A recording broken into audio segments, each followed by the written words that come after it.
మానవ జీవితంలో పెను మార్పులను తీసుకొచ్చిన కరోనా అందరికీ ఆరోగ్యంపై అవగాహన కల్పించింది.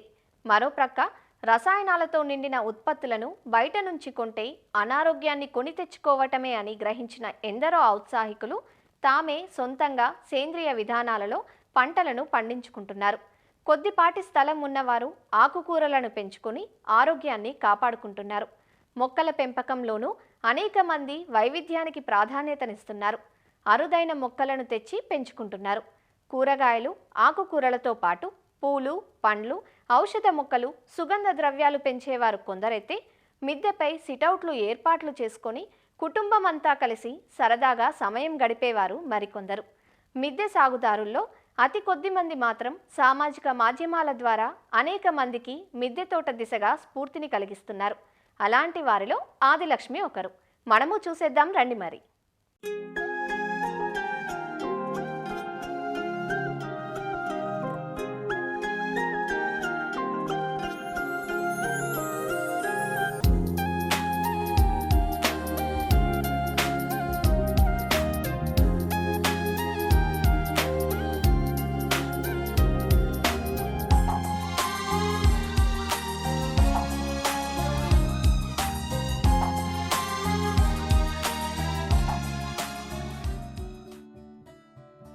మొక్కలను పసిపిల్లల్లా చూసుకుంటున్న ఈ దంపతులు సిరిపురపు సూర్యనారాయణ, ఆదిలక్ష్మి.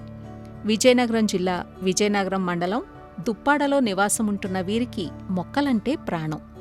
మొదట ఇంటి ప్రక్కన ఉండే ఖాళీ స్థలంలో మొక్కల పెంపకాన్ని ఆరంభించారు. అవి కాస్త మేడలవటంతో తమ మొక్కల పెంపకాన్ని ఇలా మిద్దెక్కించారు ఆదిలక్ష్మి.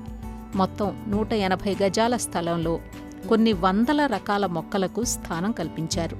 20 సంవత్సరాల పాటు అంగన్వాడీ ఉపాధ్యాయురాలిగా పనిచేసిన ఆదిలక్ష్మికి పోషకాహారంపై అవగాహన ఉండటంతో ఆరోగ్యాన్నిచ్చే పలు రకాల పంటలను మిద్దెపై పండిస్తున్నారు.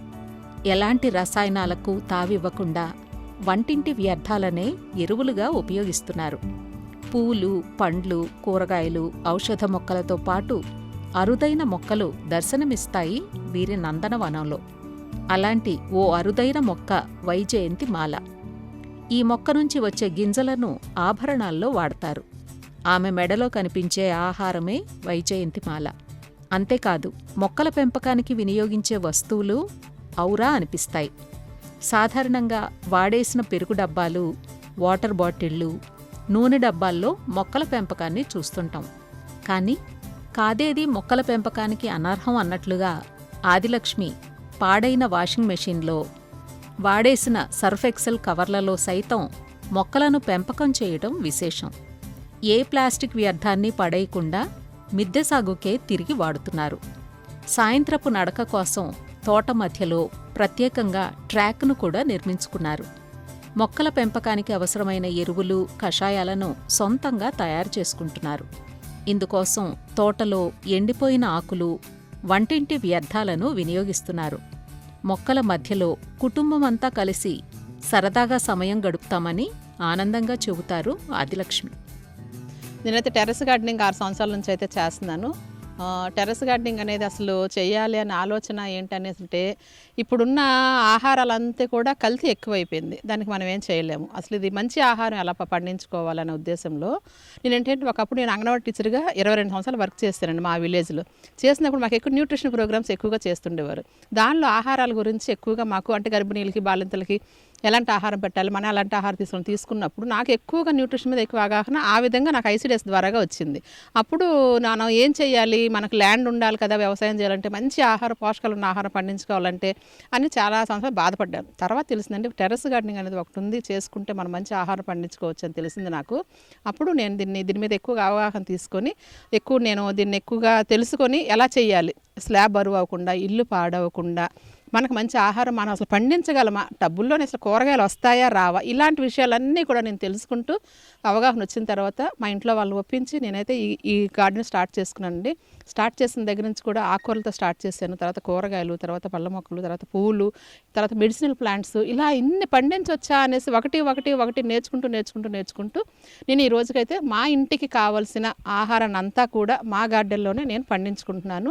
ఆ పండించే విధానం అంతా కూడా చాలా ఈజీగా మన ఇంట్లోనే వేస్ట్ మెటీరియల్తోనండి. అంటే అసలు ఏంటి ఆ వేస్ట్ మెటీరియల్ అంటే, ఇంట్లో ఫస్ట్ మనం చేయాలనుకున్నప్పుడు టబ్స్ అవసరం అండి. చిన్న చిన్న ఇంట్లో పాడైపోయిన బకెట్లు, డబ్బాలు, థర్మాకోల్ బాక్సులు, ప్లాస్టిక్ చాలా ఎక్కువగా వస్తుంది, కూల్ డ్రింక్ బాటిల్స్, ఇలా ప్రతిదీనండి. మట్టి పట్టే ప్లేస్ ఏదైనా కూడా మన ఇంట్లో పాడిన ప్రతి వస్తువును కూడా తీసుకొని దాన్ని మాత్రం చక్కగా మనం వాటి హోల్స్ పెట్టి మట్టి మిశ్రమాన్ని మంచిగా కలుపుకొని దాన్ని మనం ఆ విధంగా వేస్ట్ మెటీరియల్తో వాడిని స్టార్ట్ చేశానండి. తర్వాత ఇంకా మంచిగా పెంచాలనుకుని మన ఇంట్లో వేస్ట్ సరిపోనప్పుడు స్క్రాప్లో తెచ్చానండి. కూలర్ టబ్స్ పాడైపోయిన ఎక్కువ స్క్రాప్లో మనకు ఎక్కువ దొరుకుతాయి, తక్కువ ఖర్చుతో ఉంటుంది అనమాట. వాటిని తీసుకొచ్చిన తర్వాత అలాగే ఎరువులు ఏంటి అన్నప్పుడు మన చుట్టుపక్కల దొరికే మట్టి, పశువుల ఎరువు, అలాగే తర్వాత మన ఇంట్లో ఉన్న కిచెన్ వేస్ట్ అద్భుతం అండి. కిచెన్ వేస్ట్తోని మనం అద్భుతంగా మనం గార్డెనింగ్ చేసుకోవచ్చు.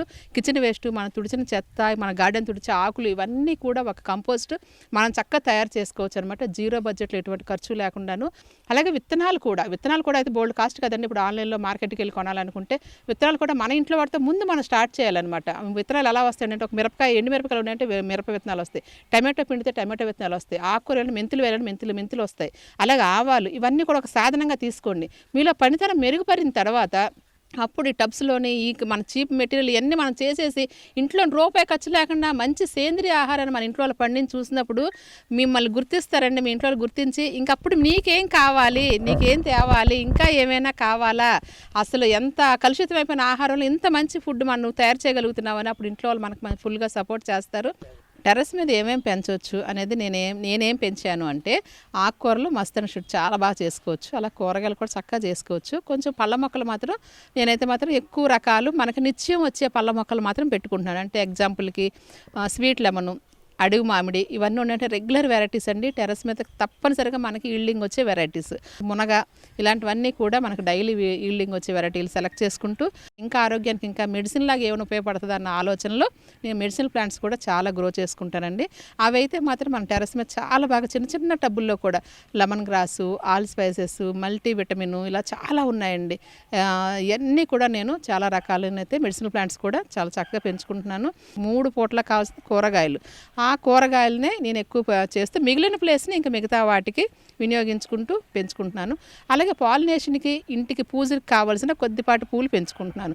అయితే ఇప్పుడు పెస్ట్ కంట్రోల్ ఎలా చేయాలి, ఎక్కువ మన పురుగులు వచ్చేస్తాయండి, మన కూరగాయలు పండించలేము అనుకుంటారు, కానీ దానికి కూడా ఉంది. మీ గోమూత్రం ఎక్కువగా వాడతానండి. గోమూత్రాన్ని వాటర్లోని డైల్యూట్ చేసి స్ప్రే చేస్తూ ఉంటాము. అసలు స్ప్రేల వరకు కూడా అసలు ఎల్లక్కర లేకుండా ఉంటే, మొక్కను బలంగా పెంచితే, దానిలో ఇమ్యూనిటీ మంచిగా ఉంటే అసలు మనకి పెస్ట్లు ఎక్కువ అటాక్ చేయవండి. ఎందుకంటే మనిషి ఆరోగ్యంగా ఇమ్యూనిటీగా ఉండాలంటే ఏ జబ్బు దగ్గరికి రాదు, పక్కన జ్వరం వాడున్నా మనకు రాదు, ఎందుకంటే తట్టుకునే శక్తి మనలో ఉంది కాబట్టి. అలాగే మొక్కలకు కూడా ఇమ్యూనిటీ మంచిగా మనం ఈ కిచెన్ వేస్ట్తో మనం మంచిగా పెంచుకున్నామంటే. అలాగే ద్రావణాలంటే మన బియ్యం కడిగిన నీళ్ళు, పప్పులు కడిగిన నీళ్ళు, ఆ ఇంటి వేస్ట్ మెటీరియల్ అంతా ఒక డ్రమ్ములో పోసాను వచ్చిన బెల్లం మొక్కేస్తే 3 రోజుల నుంచి దానికి 4 గంటల వాటర్ కలిపి వాటరింగ్ ఇస్తామన్నమాట. ఆ విధంగా జీవామృతము ఇవన్నీ తయారు చేసుకుంటూ మొక్కలకి ఇస్తాము. అలాగే ఇంకా కషాయాలు అనే విషయానికి వచ్చేసరికి గోమూత్రం ఒకటే నేను కషాయంగా వాడతాను.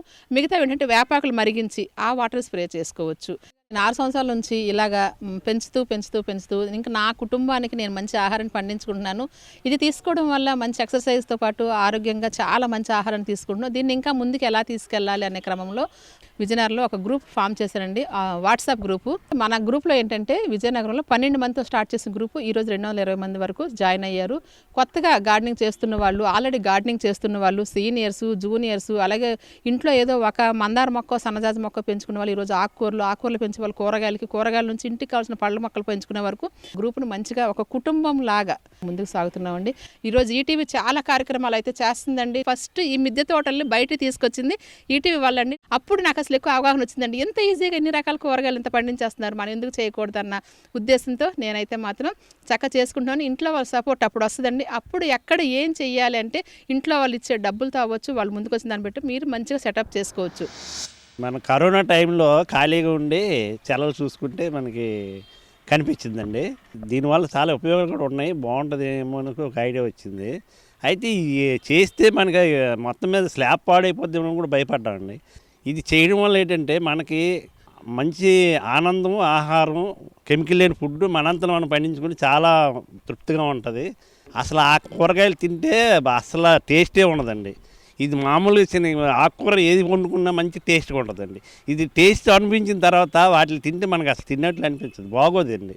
ఒక చిన్న పువ్వు వచ్చిందనుకోండి, చిన్న కాయ వచ్చిందనుకోండి, అది చూసేటప్పుడు మంచి ఆనందం వస్తుంది మనకి. అంటే మన బాడీలో యాక్టివేషన్ పెరుగుతుందండి, మంచి ఆరోగ్యం కూడా దానివల్ల మనకి వర్తిస్తుంది. వేసవికాలం వచ్చిందంటే 2-3 డిగ్రీలు తేడా ఉంటుందండి, మన ఇంట్లో చల్లగా కూడా ఉంటుంది, వేడి తగ్గుతుంది. మనం ఏదో ఈ టైంపాస్ జిమ్లకి వెళ్ళకుండా వాకింగ్కి వెళ్ళకుండా మనకి ఇక్కడే టైం అయిపోద్దండి. మనం ఒక యోగాలకు వెళ్తాం, అన్నిటికి వెళ్తాం కానండి, దీంట్లో ఉన్న ఆనందం యోగాలో కూడా రాదండి. ఎందుకంటే అది మనం ఏవో ఒక ఆలోచనలు వస్తాయి, కానీ ఇక్కడికి మనం నిలబడ్డాం అనుకోండి ఏ ఆలోచన రాదండి, ఒకే ఆలోచన, ఈ మొక్క బాగుంది, ఈ పువ్వు బాగుంది, దీనికి ఏం చేయాలి, మనం అంతా గతం మర్చిపోతామండి ఇందులోకి వచ్చామంటే. అంత సాటిస్ఫాక్షన్ ఉంటుందండి. ఇలాంటివన్నీ ముందుకు తీసుకెళ్ళి మీరు అందరికీ కూడా తెలియజేస్తారని మా కోరిక అండి. తన కుటుంబానికే కాదు అందరికీ ఆరోగ్యం అందాలన్న ఉద్దేశంతో ఆదిలక్ష్మి తోటివారిని ఈ దిశగా ప్రోత్సహిస్తున్నారు. ఇందుకోసం హరిత విజయనగరం పేరుతో వాట్సాప్ బృందాన్ని ఏర్పాటు చేశారు. వారితో ప్రతి 2 నెలలకి సమావేశం ఏర్పాటు చేసి ప్రకృతి వ్యవసాయ విధానాలపై సలహాలు, సూచనలు అందిస్తుంటారు. ఆదిలక్ష్మి మిద్దె సాగు ఎందరో ఔత్సాహికులకు స్ఫూర్తిదాయకం.